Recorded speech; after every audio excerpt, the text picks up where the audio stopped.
After Rehoboam's position as king was established and he had become strong, he and all Israel with him abandoned the law of the Lord.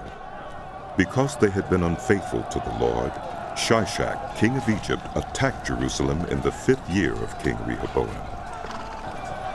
With 1,200 chariots and 60,000 horsemen, and the innumerable troops of Libyans, Sukkites, and Cushites that came with him from Egypt, he captured the fortified cities of Judah and came as far as Jerusalem. Then the prophet Shemaiah came to Rehoboam and to the leaders of Judah who had assembled in Jerusalem for fear of Shishak, and he said to them, "This is what the Lord says. You have abandoned me. Therefore I now abandon you to Shishak." The leaders of Israel and the king humbled themselves and said, "The Lord is just." When the Lord saw that they humbled themselves, this word of the Lord came to Shemaiah. "Since they have humbled themselves, I will not destroy them, but will soon give them deliverance. My wrath will not be poured out on Jerusalem through Shishak. They will, however, become subject to him, so that they may learn the difference between serving me and serving the kings of other lands." When Shishak, king of Egypt, attacked Jerusalem, he carried off the treasures of the temple of the Lord and the treasures of the royal palace. He took everything, including the gold shields Solomon had made.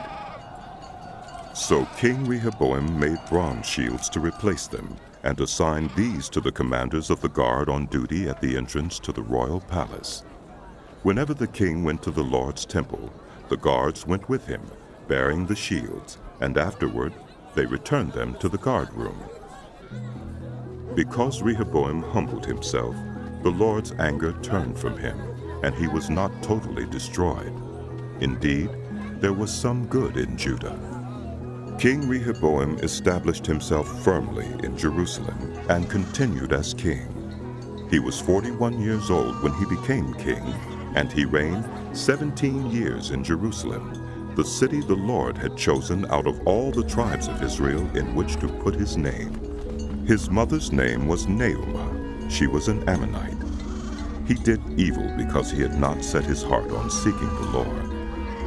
As for the events of Rehoboam's reign from beginning to end, are they not written in the records of Shemaiah the prophet and of Iddo the seer that deal with genealogies?